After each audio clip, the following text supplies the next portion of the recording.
in the gate. And they're off. Mysterious Husband in the center, immediately headed by My Hero. And Over the Ocean has good speed, too, along the inside, taking second. Midnight Strike moves up on the outside of Mysterious Husband. Those four separated by 2 lengths. A break of 3 back to Goodfella. Niti is second to last, and Final Edition is 6 lengths off front-running My Hero, who takes him into the first turn 3/4 of a length in front of Midnight Strike. Mysterious Husband and Over the Ocean is tucked in down at the rail. A little bit of bumping between those two since the gate opened. They are followed by Goodfella racing 5th, 5 lengths off the lead, racing on the inside of Niti, and Final Edition reserved at the back. They swing on to the backstretch, and it is My Hero leading it while in hand by a neck. Midnight Strike alongside, keeping him honest. Those two race as one. 2 more lengths, Over the Ocean and Mysterious Husband still right together. Another couple back to Goodfella and Niti. And at the back is Final Edition, 6 lengths front to back. My Hero and Flavian Pratt past the half-mile pole, leading by a neck over Midnight Strike as they round the far turn. Over the Ocean has saved every inch of ground. Mysterious Husband outside of him. Then Niti clearly into 5th, moving up while 3 wide. Final Edition makes his move now in the purple colors, 4 wide, but picking up some ground. And at the back of the field is Goodfella, wide open as they turn for home. Midnight Strike and Niti. Niti on the outside and Midnight Striker head and head. Final Edition on the outside of them as Goodfella finds a seam in between horses. Then Mysterious Husband, it's Niti just in front, past the 16th pole. Niti by a neck, Niti by a half length, and Niti proves best, fending them all off. Photo for second between Mysterious Husband and Final Edition. Goodfella ran 4th.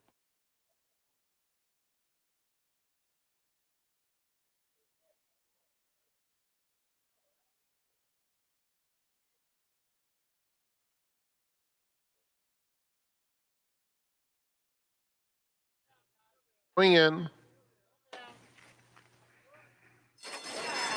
And they're off.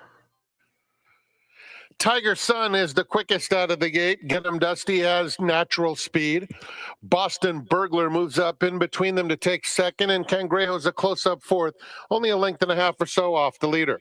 Then it's Rivers Benchmark with 3 to make up, and the gray Moolah Man is at the back of the field. Moving into the far turn behind Tiger Sun, a narrow advantage. Get 'em Dusty moves to engage.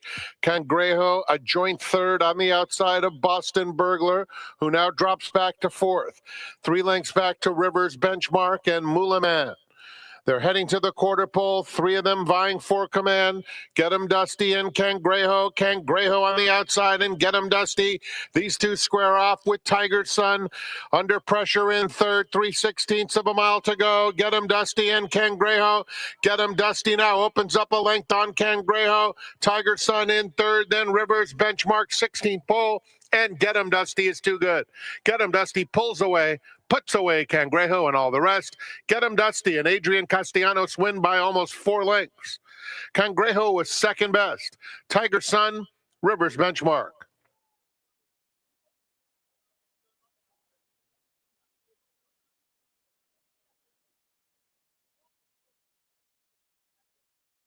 Race 2 is official, 3rd in 23 minutes.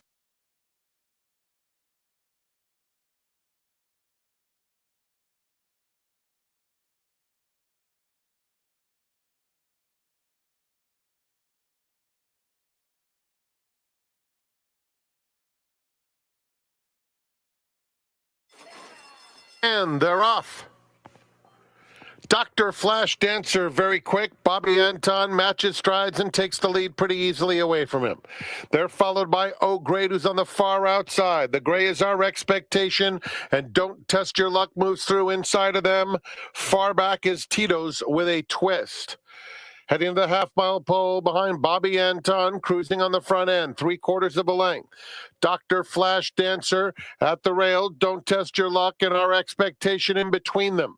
Then Oh Great, 4 off the lead, 3 clear of Tito's with a twist, 3 furlongs remaining for Bobby Anton, who's been the controlling speed. Dr. Flash Dancer within a head now second. Those two go on with it, 2 clear of our expectation, and Don't Test Your Luck. Oh Great under pressure with 5 to make up. Tito's with a twist outside of him. They passed a quarter pole, and Bobby Anton clings to the lead. Dr. Flash Dancer took a crack at him, but Bobby Anton's in front.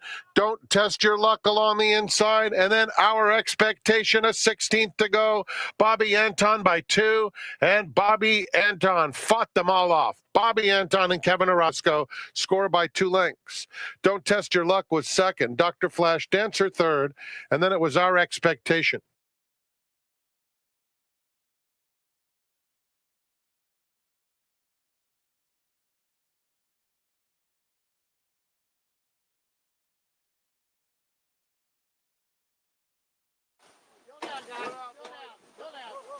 In the gate.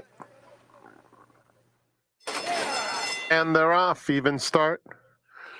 Kanani and Dancing Wildcat. Dancing Wildcat a tiny bit quicker. Victory Matters comes through to be third. Fight Back fourth. Then Desert Rocket. And the early trailer is Topper's Wager. Into the first turn, and Dancing Wildcat will be the long shot leader. Moves over to the rail and has it by a length and a half. In second, Kanani with Victory Matters, who was just off horse's heels, settles down a bit now on the inside of Fight Back, who's fourth, but only 2 lengths off the lead. 2 more to Desert Rocket and Topper's Wager at the back of the field. It's Dancing Wildcat leading the way by a length. Kanani pushed along in second, followed by Fight Back, 3 deep third, and down at the rail, Victory Matters holds his own fourth with 3 lengths to make up at the half-mile pole. Another couple back to Desert Rocket and Topper's Wager.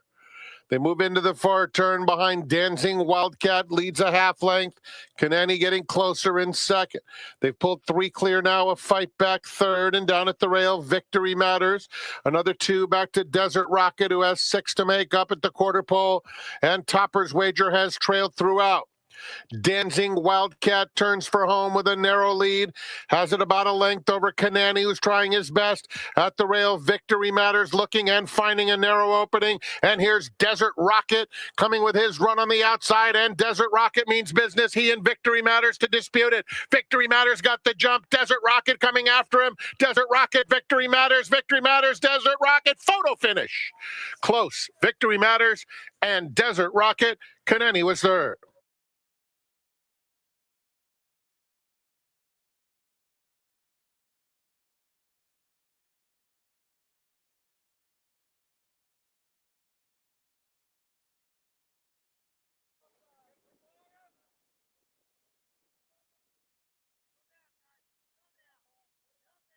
We're in the gate. And they're off.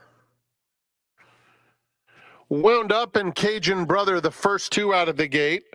We're going to have a good time comes through along the inside, and Erebus in between rivals up to claim third. They're followed by Brazen Sun. Good Vibes Only is 5 or 6 lengths off the lead. Then No Doro racing on the outside of Squalatoro, and Major Tom pushed along.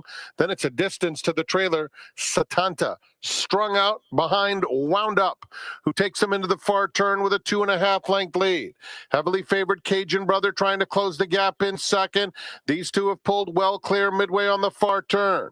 We Gonna Have a Good Time has lost a little bit of ground at the rail. Erebus in between horses, and outside of them comes Good Vibes Only into third. They're at the top of the stretch, and Wound Up still full of run. Wound Up with a 5-length lead. Cajun Brother not quite doing enough in second. They're followed at the rail by We Gonna Have a Good Time, a 16th to go, and Wound Up by 6 is long gone. Wound Up makes short work of the competition, cruises home under Kyle Frey. Cajun Brother was second. We Gonna Have a Good Time third in front of Erebus.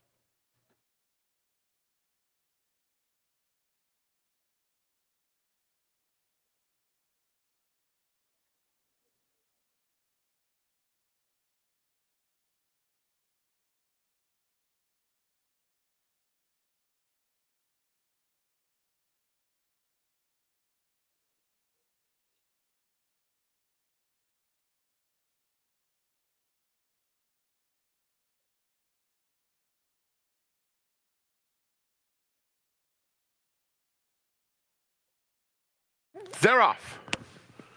Neon Lights is out very alertly. On the outside comes Invincible, showing some speed too. Here's Blue Cheese Olive moving up in between rivals to be a part of the early pace. As they run down the back stretch, Yakolev is at the back of the field, some 6 lengths off the leader. It is Neon Lights, the leader, 3/4 of a length to Blue Cheese Olive. Tequila Talkin' is in third. Then comes Invincible fourth, Caribbean King racing inside Rexford, and Yakolev still at the back. Rounding the turn in, Neon Lights leads a length and a half. 3 of them chasing in the joint second spot as Caribbean King scoots through inside Blue Cheese Olive and Invincible. Tequila Talkin' has dropped out of it. Rexford widest of all, and then Yakolev. They turn for home. Neon Lights, stablemate Caribbean King on the attack in second. Yakolev angles out for the drive, and Rexford in the center of the course. There's an 1/8 of a mile to go. Caribbean King takes the lead. Yakolev in hot pursuit, as is Rexford on the outside, and Yakolev takes the lead and is full of run close to home. Yakolev, another for Rispoli, 3/4 of a length to Rexford, Caribbean King, and Neon Lights.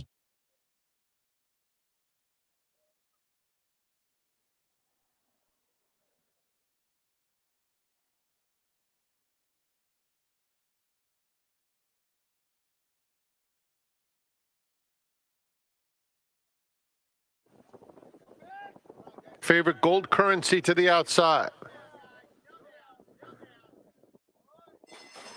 And they're off.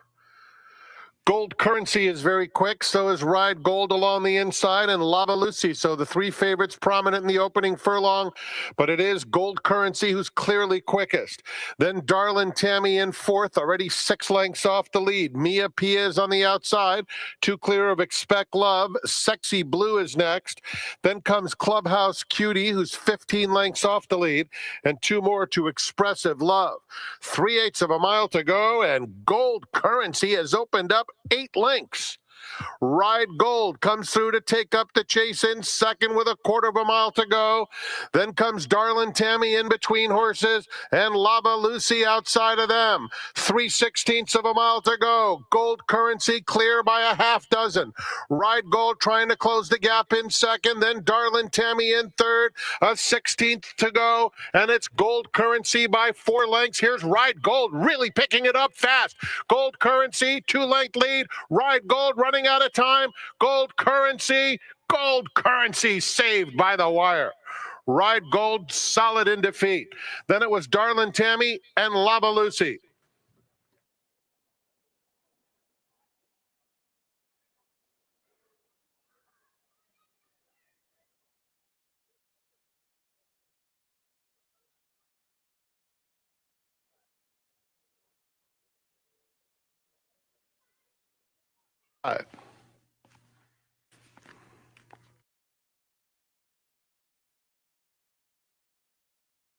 And they're off.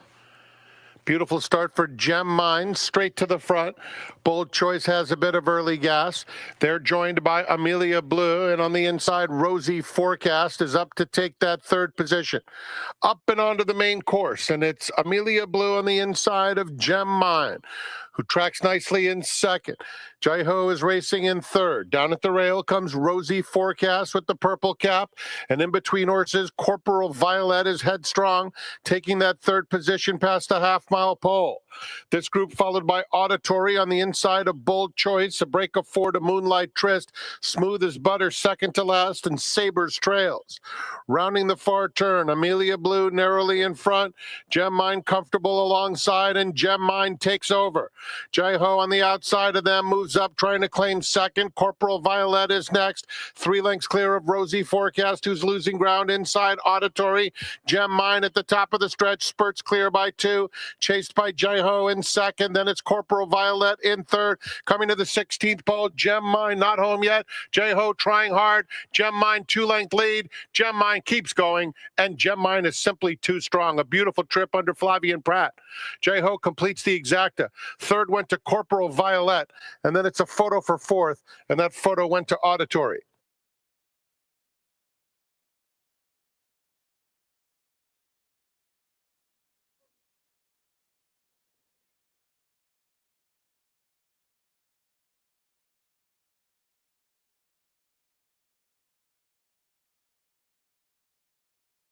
We're in the gate.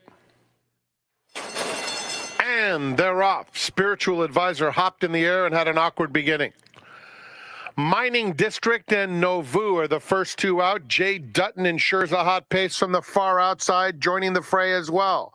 Just in behind them, Spiritual Advisor is now climbing on the leader's heels, and Past the Baton is racing in between horses, 4 lengths off the lead.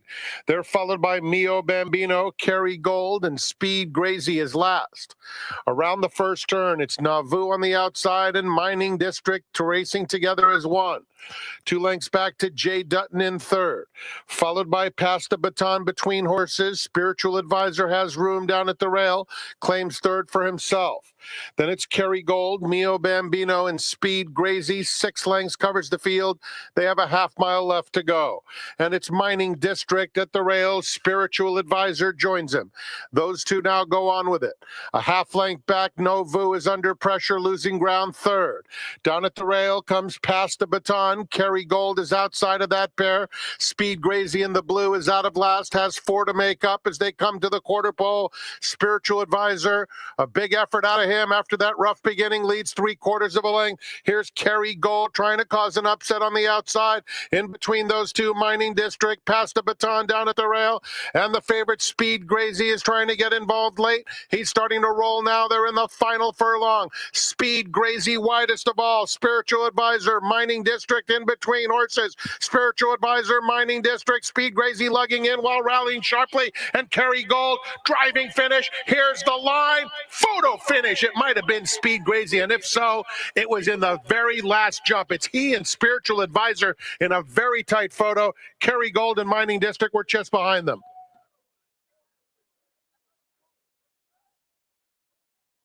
This official race 10 is up next.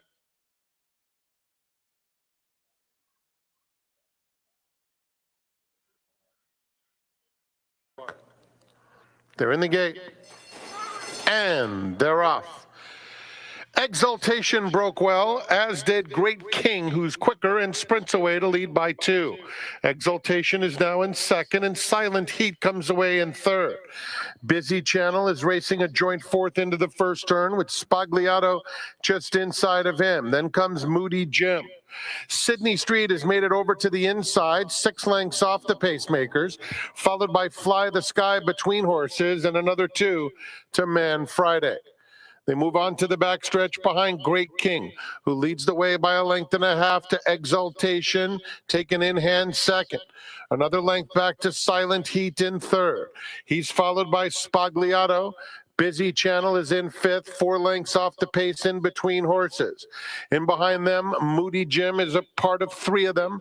Sydney Street is down on the inside under a tight hold at this stage, and Fly the Sky in that group too, with Man Friday continuing to trail. Great King takes him into the far turn. He's been left alone on the front end. Cruising by 2 now, over Exaltation in second. Silent Heat still third, coming to the quarter pole. Spagliato inches up along the inside. Fourth, Moody Jim is outside of Busy Channel. Behind them, Sydney Street is down at the rail. He's saved ground throughout. They're in the final furlong, and Exaltation at age 10 is right up to Great King and right on by. Exaltation handwritten to the front. 3 lengths back, Busy Channel is in third. It will be Exaltation. What a true professional and a stellar comeback. Great King was second, Busy Channel third, multiple horses in the next photo, including Moody Jim, Man Friday, and then Sydney Street.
Since I'm a betting man, I would venture to guess that most of you watching the seminar have been playing the horses for a long time, maybe 3 decades, 4 decades, 5 decades, 6 decades. There's a lot of experienced horse players out there, but our seminar guest today, he's only been alive for 2 decades and 4 years. He's 24 years old, but you know what? We can learn a lot from the younger generation. They've got fresh ideas, new ideas, and maybe more importantly, why he got involved in the game. So let's introduce ourselves to our seminar guest today. His name, Jackson Muniz. Jackson, happy Friday. Welcome to the seminar. Thanks for having me. Very excited to be here and ready to talk about the race. We're excited to have you on as well. First things first, how'd you get involved in our game? Like, did your parents bring you to the racetrack? Did you find it on your own? What happened? Yeah, I was hooked by the time I learned how to recognize what was going on in my life. I mean, there's a picture of, my dad holding me at Del Mar when I was 3 months old. We're hanging out in the infield, and it's kind of how I learned to do everything. I learned my numbers, looking at the saddle claws and everything just based on the horses. And, I told this story on Frank Scantoni's show at Del Mar. And, most kids, they wake up and they watch cartoons, or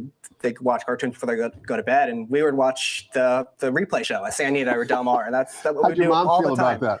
I think she liked it at the time. I think now not so much. But your dad was a horse player. He wasn't involved in the industry at all. He just was kind of like a weekend warrior. And my grandpa was the same way. Sure. It's just we've been fans my whole life. Did you watch them handicap and say, wow, there's got to be a better way? In other words, did you really respect their handicapping ability, or do you kind of see some holes in what they did?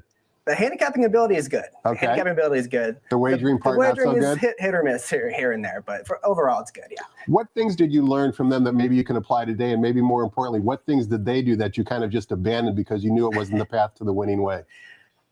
As far as like the wagering side, my dad likes betting the pick threes. Okay. He's a big pick three fan, and I kind of try to stick with the wins and doubles. That's kind of my bread and butter. I've run into trouble with the bigger, deeper. It's hard to pick one race, much less 3, 4, or 5. Yeah, and it's just you got to figure out what you're good at. He's good at that. I'm not. So it's been an adjustment period, but that's kind of what I've come to learn. That's what I got to stick with. So let's try to hit hard. Let's talk about your professional career for a minute, Jackson, because obviously you love playing the races. And one example of that, for those of you watching, is on opening day, we had either 10 or 11 races here at San Diego, but that wasn't enough for Jackson and his friend Ryan. They continued to play Turfway Park for the remainder of the night. They say poker is a young man's game. I have a feeling playing the races is a young man's game as well. We were all burnt out, and you were still fresh and firing away. But on the personal side, on the career side, you actually are involved in timing track and field events. Let's first talk about that. Like, what do you do specifically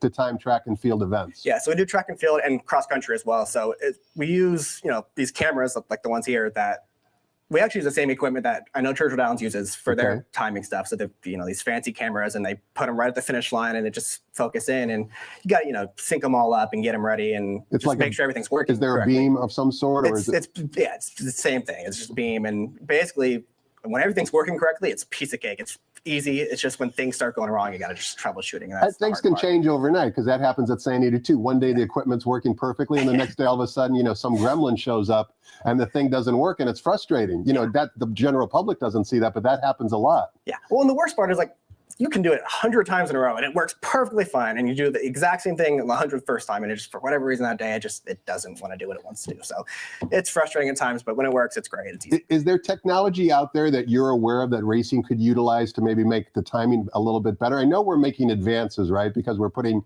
GPS systems into the saddle claws or into the saddles of horses and things like that. But are there things either that are currently on the market or maybe coming down the pike that you maybe would recommend for racing? Not that I'm particularly aware of. I think that the trouble with the horse racing timing is the run up. The run up is just so different at every single distance and every track and every surface.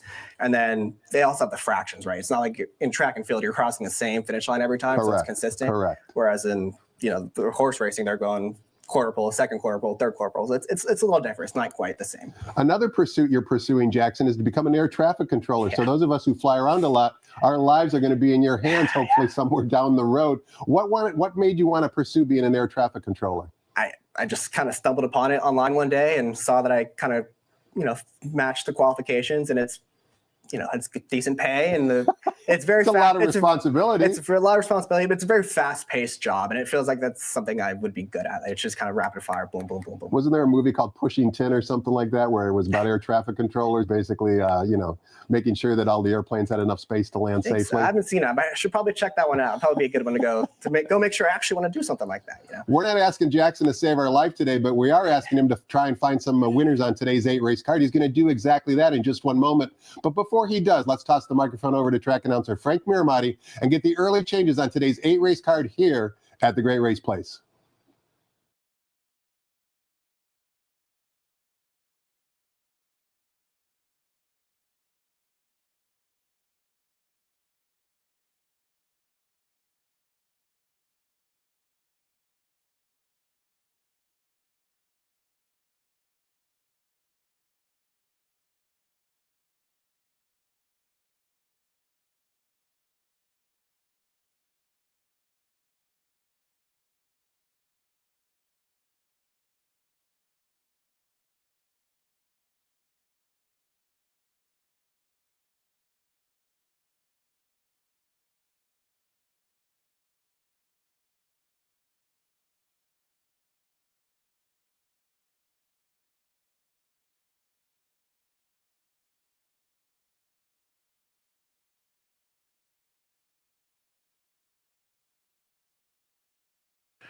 Good morning and welcome to Santa Anita Park, the Great Race Place. The track is fast and the turf firm with the rail on the turf out 30 feet. Here are the early changes. Just a blinker note in race 1. Keep in mind, the all-turf pick 3 starts earlier than usual. It does start with this. The first race also kicks off the early pick 5. In the second race, early pick 4 wagering is offered, no changes. The third starts to pick 6 on this 8-race program. There's no show wagering with the scratch at number 5, my man Bags. In the fourth, the late pick 5 is offered. Scratch 7, Beau Soleil. Race 5, late pick 4 begins. No changes. In the 6th, scratch 1, Rousing Jewels. Scratch 5, Victoria's Charge. 1 and 5 are scratched. Number 7, Attracted, make the jockey Juan Hernandez. Kazushi Kimura is off today. Late pick 3, $3 variety. Starts with the 6. The $5 late double begins with race 7. There will be a rider to be announced. Trainer Andy Mathis, please contact the jockey's room. Number 4, Nothing is Forever, rider TBA. 8th race, Super High 5 offered. Scratch 6, Polyak. Scratch 9, Neon Light. 6 and 9 out of the 8th. Enjoy your afternoon here at Santa Anita Park. Remember that we run again tomorrow, Sunday, and on Monday. And we do have a special coast-to-coast pick 5 added this week and next week. And in fact, the following week as well. The coast-to-coast pick 5 expanding. It's been very popular on Saturdays and Sundays. You'll now get them on Friday, Saturday, and Sunday starting today.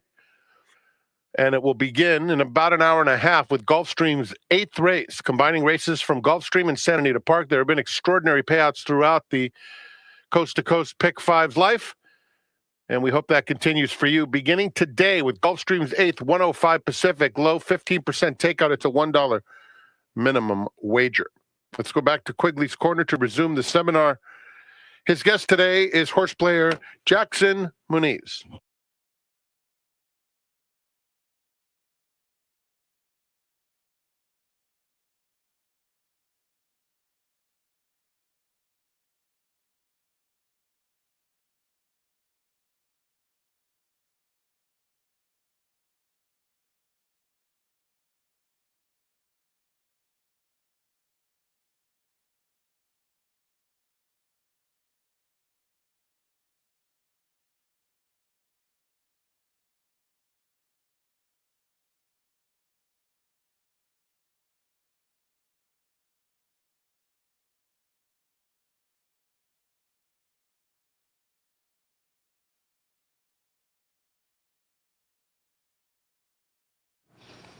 Welcome back. We're talking horses with Jackson Muniz. He's a horse player that is the whopping old age of 24 years old, but he's been at the racetrack since he was 3 months old. I'm not sure when he started to handicap, but as you can see, he's got a computer in front of him, which begs the question, are you a computer handicapper? I kind of peeked over your shoulder, and I just see you have the daily racing form pulled up. Is that all you utilize in handicapping the races?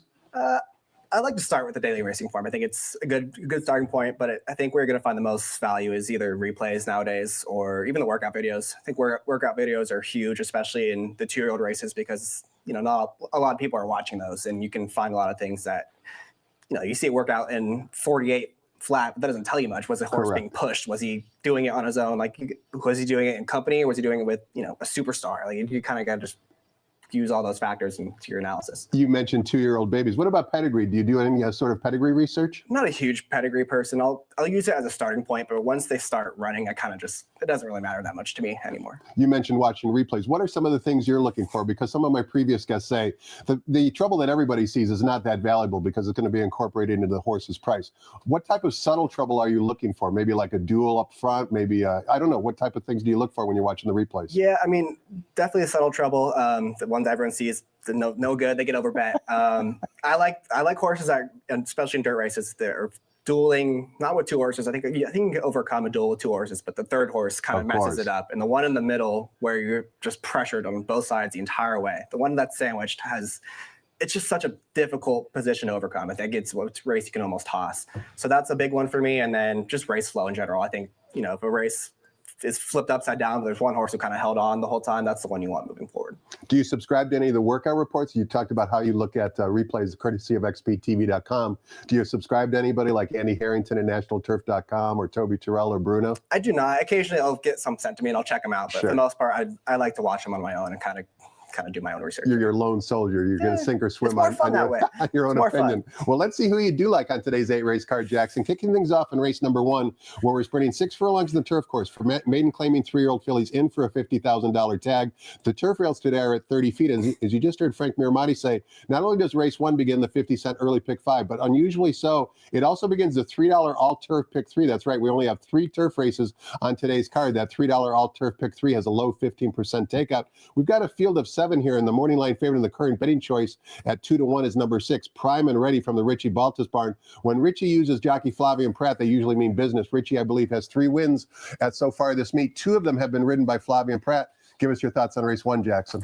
Yeah, I went towards the inside with number 1, Rice Patty. This is a horse that first time out ran at Del Mar was 70-1 against Maiden Special Weight Company, but I thought she ran fine. She broke out of there really quick, got good position, and then just kind of ran around the track, held on for 4th, but that was against a way better field than she's meeting in this spot. I actually kind of view her and Prime and Ready, their resumes are very similar. The difference is you mentioned that Prime and Ready is going to be the big favorite in this race just based on the connections alone. Pratt's going to take a lot of money. Baltus is going to take a lot of money. And I just looking at the paper form and watching the replays, I just don't see a whole lot of separation on those 2. So I'm going to take the horse that's going to be double the price and hoping she gets the job done. I like the inside draw on these turf sprints, and hopefully she can come running late. 1 and 6 in race number 1. So says our seminar guest, Jackson Muniz. Right now, Jackson on the board, Rice Patty is 5-1. I'm sure that's a good betting number for you to make a win bet. But is there a limit in terms of if a horse is 7-5? Will you back off the win bet, or where is the threshold in terms of proceeding with a win bet for you?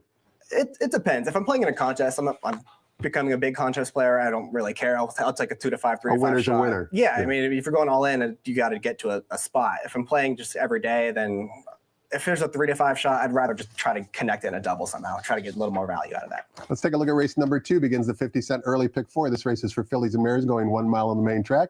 It's for $5,000 claimers, non-winners of 2 races lifetime. And of course, it's a restricted race, primarily for runners based up in Northern California. Good to see them come down here and compete. We've got a field of 5. The morning line favorite, number 3, Bet the Chalk, who's 7-5. Typically, I don't like betting the chalk. Are you going to bet the chalk in race 2, Jackson? We're going to try to beat the chalk in this race. I like number 5, Mineral Rights on the outside. Looking on paper, this horse looks like she's going to be clear by 4 or 5 lengths on the early lead. And something I've noticed, I don't know if you've noticed this as well, but this is going to be the 9th or 10th race restricted to these Northern California horses. Almost all of them have been won on the lead. I've seen very few significant moves from off the pace. I don't know if that's just going to be like an adjustment period or they're just struggling with the racetrack, but almost all those races have been won on the lead. This horse is going to have a clear lead, and her form lately is better than it looks. Those last two races both have been races that kind of fell apart. She's been the only one that's kind of hung around after going on a fast pace. The closers have kind of dominated those races. And I think she might appreciate the stretch out. She has a race over the track. Her best race actually was at the track, at a mile at Santa Anita. That was her fastest figure. So give me mineral rights on a very slight upset to get the job done in race 2. Race number 3 on an 8-race card begins the $2 pick 6, and we kick off the pick 6, putting 7 furlongs on the main track for starter optional claiming types. We've got a field of 4 after the scratch of number 5, My Man Bags. The overwhelming morning line favorite, in my opinion, will be number 3, Cowboy Mike, who's 6-5 on the morning line. Before we get your thoughts on the race, Jackson, I want to watch a workout for number 3, Cowboy Mike. This was a team workout back on January 11th, and take a look at who the workmate is. That's Cowboy Mike on the outside, but down on the inside is Imagination, also from the Bob Baffert barn.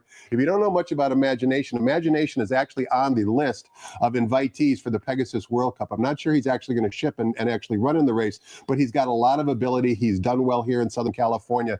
And the fact that Cowboy Mike can hang around with Imagination tells me that Cowboy Mike is going to be tough today. You'll see as they turn for home in just a second, Cowboy Mike and Imagination basically are inseparable. Of course, Imagination has the better class and draws off slightly past the wire. But the fact that Cowboy Mike, well, I guess the first thing would be Baffert decided to work out Cowboy Mike in company with Imagination, knowing that he wouldn't be dusted by that horse, and he certainly wasn't. That decision was vindicated by looking at this performance. But, you know, Imagination is a very, very talented horse. He'd literally be 1-9 in this race 3. So we haven't seen Cowboy Mike since September, which is why I wanted to see what his workout pattern looked like. That's his most recent workout. He's a half brother to Funded Dream, who was also another talented Bob Baffert runner a few years back. Having looked at that workout, I'm convinced that Cowboy Mike is unbeatable, but you say, hold on a minute, Quigley. I think he is beatable. I'm going to go with the inside 2 runners. Tell us why.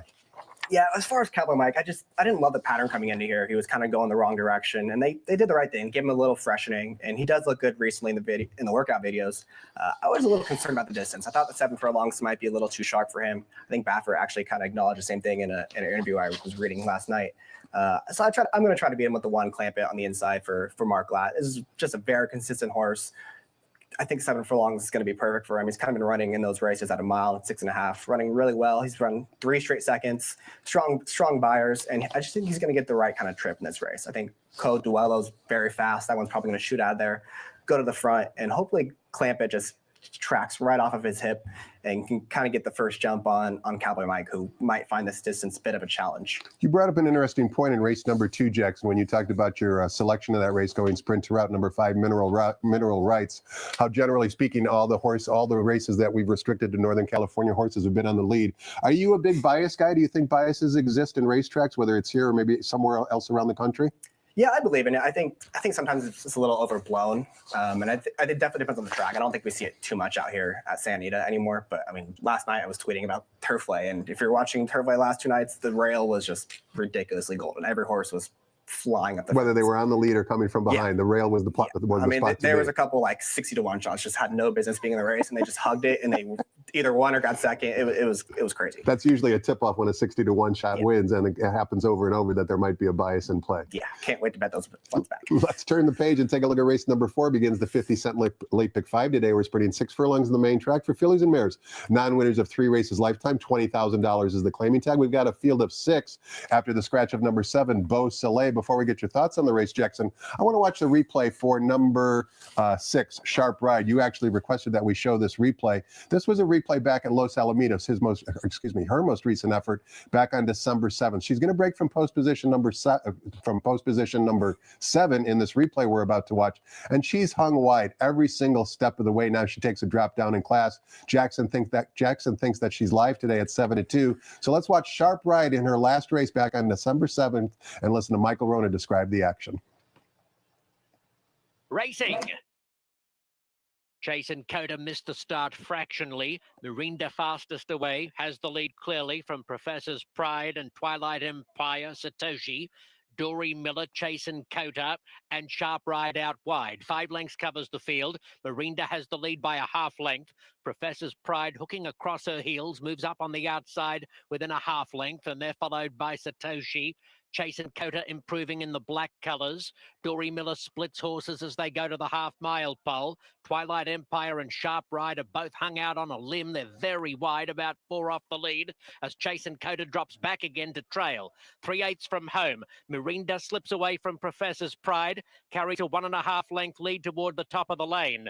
Dory Miller running third, 2 lengths in front of Satoshi, followed by Twilight Empire in the red cap, and Sharp Ride still out very wide. At the quarter pole in upper stretch, Mirinda kicks away by 2. Dory Miller is finishing determinedly. Professor's Pride is going a little awkwardly back in third. Sharp Ride beginning to come home fairly well, but 6 from the leader, which is Mirinda at the 16th pole. Mirinda clear from Dory Miller. Mirinda shifting her ground, leads from Dory Miller, who's closing near the inside. Mirinda has had enough. She's all over the track, but she scrambles in to win from Dory Miller. Sharp Ride 4 lengths away. Jackson, we saw Sharp Ride in that replay basically probably run a distance of 7 furlongs, even though the carded distance was 6.5. She was caught wide every step in the way. I know that you like her. So does Brad Free from the Racing Form, who made her the play of the day. Now that both of you guys have given her out, I'm not sure she's going to be 7-2. But tell us why you like her to win race 4. Yeah, I have a feeling she'll come down from that morning line. She looks pretty logical in this spot. I mean, if you look at her last 5 dirt sprint figures, they're all faster than everyone else in this field has been running recently. So just based on that alone, she'll probably take a little bit more money. And you mentioned that trip was ridiculous. She was so far out there, really wide, kind of lost a lot of ground, and still kind of re-rallied. And that was also against a much better field. Now she's dropping in for a tag. And not only that, this is a restricted claiming race too, which is an even further drop. So this is some major class relief in this spot. She's going to get the right kind of trip, because I think the 3 is going to go. That's Cheeky Gal for Zoo. And then Stellar Cat number 5 is also a horse that's pretty quick, and Pratt, I know, is not going to let that 3 horse Cheeky Gal get an easy lead. So hopefully those 2 hook up, and Sharp Ride just sits right behind them. Let's talk a little bit about your second choice in the race, number 1, Isabel Ludlow. What'd you like about her? Yeah, she comes out of the same race as Cheeky Gal, and she ran okay last time. I know it says she had a little bit of trouble early. It wasn't that significant. I don't think it cost her anything.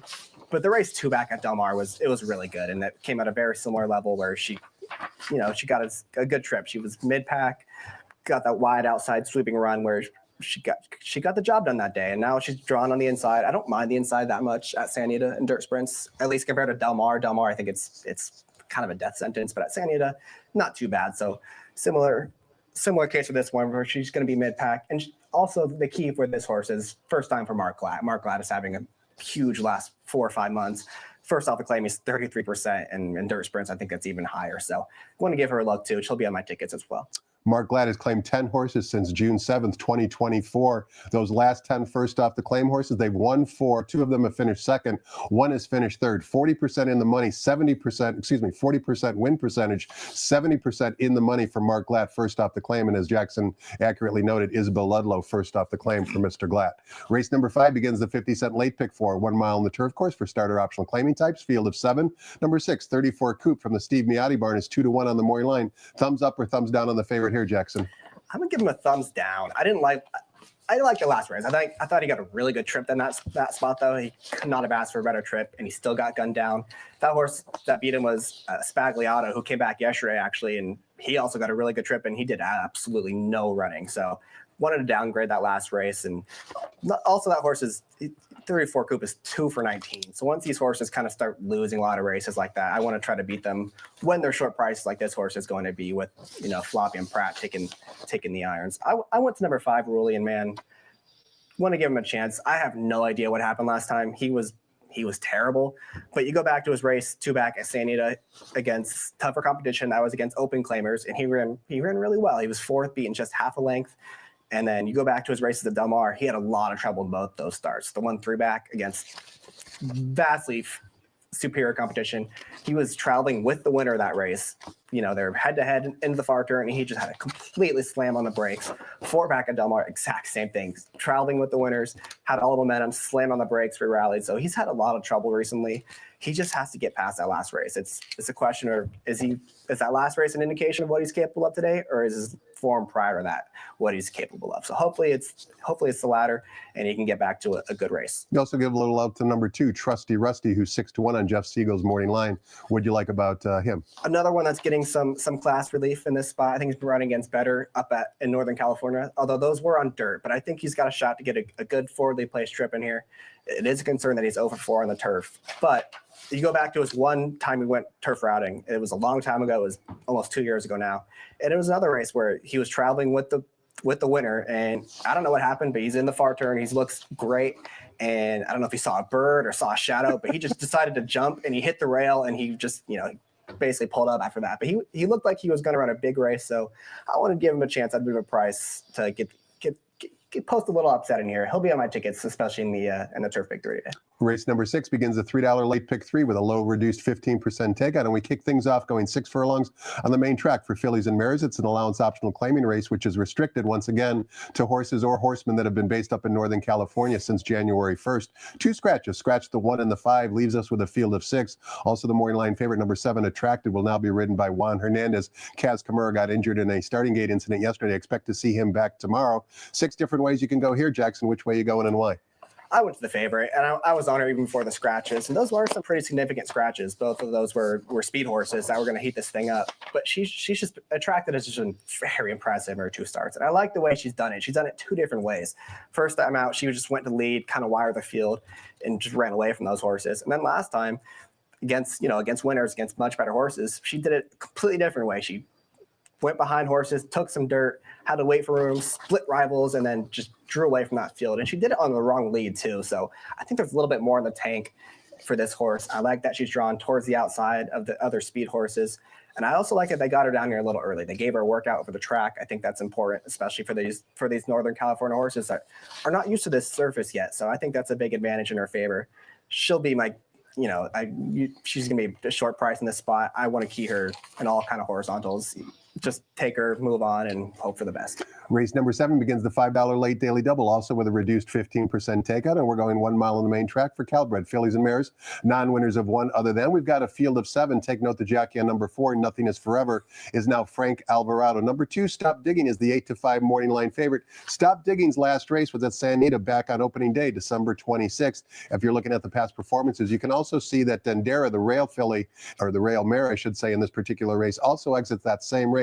We want to watch the replay of that particular race on opening day. It was the 4th race, as I mentioned, on opening day. The 2 runners I want you to pay attention to would be Dendera. Dendera is actually going to be wearing saddlecloth number 8, and the jockey's wearing a blue cap. And we also want to watch the gallop out because that was a sprint race. Now we're going 2 turns today. So let's watch Stop Digging breaking from the rail and Dendera breaking from post position number 8, and listen to Frank Miramati describe the action. And they're off. Quick start for Nini Diamond. Barbera, Lady Marianne is up in the mix too. And down at the rail, here's Big Pop in the red colors up to take the 3rd spot. Then comes Dendera, now racing in 5th on the outside of Lady Marianne. A gap of 3 back to Berry Valley. Stop Digging, and Tizzy Twister is already close to 15 lengths off Nini Diamond, who streaks past the half-mile pole, leading a half length, prompted by Barbera in 2nd. 2 more to Big Pop in the red silks 3rd. Then comes Lady Marianne and Dendera 5th, 3 lengths off the lead. Another 3 back to Stop Digging on the outside of Berry Valley, and Tizzy Twister far behind. Less than 3/8 of a mile to travel. It's Nini Diamond at the rail. Barbera just a head away. Those 2 stride for stride, and Barbera puts her head in front. On the back of the field, Stop Digging is launching a 5-wide bid. In front of her currently is Big Pop there at the top of the stretch. And it's Barbera and Nini Diamond. Big Pop 3 lengths back to Stop Digging in 4th. Lady Marianne is down at the rail. Barbera emerges with the lead, trying to fend off Big Pop. And Barbera leads it by a length. Stop Digging continues to close strongly on the outside. Here's the line. Barbera got there. Jackson, we're going to watch the gallop out here, and make no mistake, this particular day, Stop Digging ran really, really well. But here comes our friend Dendera on the outside in 4th with the blue cap. And again, this was 6.5 furlongs, her first effort since late August. And look at her on the gallop out. She's 15-1 on the morning line. And this is one of the reasons, I believe, why you watch race replays, Jackson, to find little nuggets like this, because that's a very hidden effort. If you just look at the racing form, in my opinion, the replay tells a different story. Yeah, the gallop out was huge for me. And even before that, you look around, coming around the far turn, she looks like she's going to run last. Like she looks like she's toast. She's just not going to run the day. And she kind of found a little second gear, regathered herself, stayed on well to the end, and then that strong gallop out. And that's kind of what you want to see from this horse, right? Because all of her best work has come around 2 turns. She's not supposed to run that well. It was a prep race. It was a total prep race. I don't know. I haven't seen it in a long time. She had a little bit of a layoff, and then she had 5 workouts in a 21-day period leading up to that race. They were just trying to get some speed into her or something. It's a little interesting, and I think it's a good sign that she was able to handle that coming off the layoff. It tells me that she's doing well. She's healthy, and she's going to be ready to run a big race in this spot. And having said that, you do respect number 2, Stop Digging, as we can see on the graphic. But in 9 lifetime starts, she's finished second 6 times. She's a little camera shy. She's very camera shy, and not only does she run second, but she's running second at short prices. You look at her last 3 races; she was 3-2 in all of them. She's supposed to win at least one of those races, and she just hasn't. So this is a horse that I would love to keep second in an exacta and get a little bit more value. I'm gonna have a 1-2 straight exacta, and that's gonna pay. If it hits, it's going to pay huge, because you can probably rely on number 2 to run a big race, to show up with her usual good effort. But if I'm right about number 1 running well, then I'm going to be really right. Race number 8 closes out today's card, and we offer $1 super high five wagering. Yesterday, we had a carryover. Those ticket holders who cashed for $2,400. Congratulations to them. But we start with a fresh pool today in race 8, going 6.5 furlongs on the turf course for $30,000 claimers. Non-winners of 3 races lifetime, 2 scratches. Scratch the 6 as well as the also eligible number 9, Neon Lights. Leaves us with a field of 7. The morning line favorite, number 5, Kid Azteca, taking a drop down in class for trainer Peter Miller. 7-5 on the morning line. We need a winner to close it out, Jackson. Who's it going to be? Yeah, and again, it's kind of the theme with these favorites in the late sequence today, that this horse is 2 for 24 and he's 7-5 on the morning line. And it's not like he's not overmatched in these races. He's 5-1, he's 3-1, he's 2-1. Like he's supposed to run pretty well in these spots, and you'd think he'd win at least one of them. He just hasn't. So I'm gonna try to beat him. Again, it's Pratt, it's Miller. He's gonna take a ton of money. I'm going to the inside with Uncle John for Frazu and Peter. And I thought he ran fine last time. He didn't really have a great chance. He was post 12, or after scratch, he was just post 10, but he was still way out there. He was super wide, and that came against much tougher field. So I think the drop in class is going to do him some good. You go back to that race 3 back, where it was a very similar class level, and he ran really well that day back in October, where he was right up on the pace. He was kind of wide in the turn, and he still got the job done, kind of pulled away late in the stretch. So I like that he's somewhat tactical. He'll be somewhat forward. He's drawn in the inside. Again, I love these inside drawn horses and turf sprints. They save all the ground. They just got to get a little lucky late in the lane. It's interesting. If you have the past performances for Uncle John, those of you watching the seminar, take a look at his running line, specifically when he's run 6.5 furlongs on the flat turf course here at Santa Anita, which he's doing today. You look at the distance record box, and it shows 2 wins from 3 efforts, but that includes a down the hill effort. The 2 I want you to focus on are October 20th, 2024, boom, right into the winner's circle, and also way back on May 19th, 2023, once again, boom, right into the winner's circle. So one of the things I found handicapping turf races here at Santa Anita is pay special attention to the distance of the race and how the horse has performed. You wouldn't think it makes a big difference, but this is one of many examples I could show you where a horse likes a particular distance, whether it's 6 or 6.5 on the flat, or maybe more importantly, coming down the hill. It's just one of many things you have to look at when you're handicapping.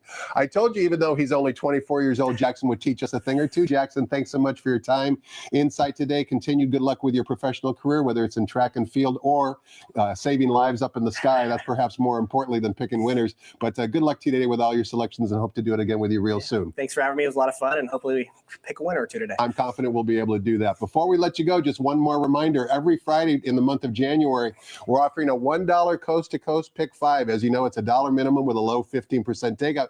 Today's coast-to-coast pick 5 starts with Gulfstream Park, race number 8. That's 1:05 p.m. Pacific time. 3 of the coast-to-coast pick 5s today will originate right here from the Great Race Place. Make sure you get involved. It always pays very, very well with a high minimum and a low takeout. I want to thank all of you for watching. Hope you all have a great afternoon. Enjoy the afternoon of racing, and good luck, everybody. We'll do it again tomorrow.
Ladies and gentlemen, please rise for our national anthem.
Good afternoon, ladies and gentlemen, and welcome to Santa Anita Park, the great race place where the track is fast and the turf course is firm.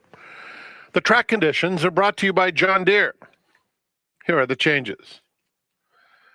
In the first race, we start the early pick 5, and it's also the beginning of the $3 all-turf pick 3. Just a blinker note in race 1.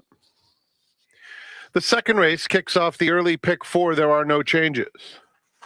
No show wagering in the third. Start of the $2 pick 6 with the scratch at number 5, My Man Bags. In the fourth, late pick 5 begins with a scratch of 7, Beau Soleil. Race 5 is clean. Start of the late pick 4, no changes. In the sixth, scratch 1, Rousing Jewel. Scratch 5, Victoria's Charge. And note that number 7, Attracted, will now be ridden by Juan Hernandez. Juan Hernandez rides 7, Attracted, in race 6. In the seventh, number 4, Nothing is Forever, make the jockey Frank Alvarado. Frank Alvarado rides 4, Nothing is Forever. Late double starts with the 7th, late pick 3 starts with the 6th, and super high 5-wagering offered in the 8th, scratch 6, Polyak, scratch 9, Neon Lights. Enjoy your day at Santa Anita Park. Remember, we do race on Monday as well. And every Friday is free admission Friday. Tell your friends, free admission, free parking, $5 margaritas, $3 beers every Friday at Santa Anita Park. And we've added coast-to-coast pick 5 wagering for the month of January on Fridays. So we will have coast-to-coast pick 5 wagering, combining races from Gulfstream Park and Santa Anita, low 15% takeout. There have been extraordinary payouts with this wager from the beginning. The rest of the Fridays, the next 3 of them, including today, coast-to-coast pick 5, now offered Friday, Saturday, and Sunday. Races at Santa Anita Park and Gulfstream.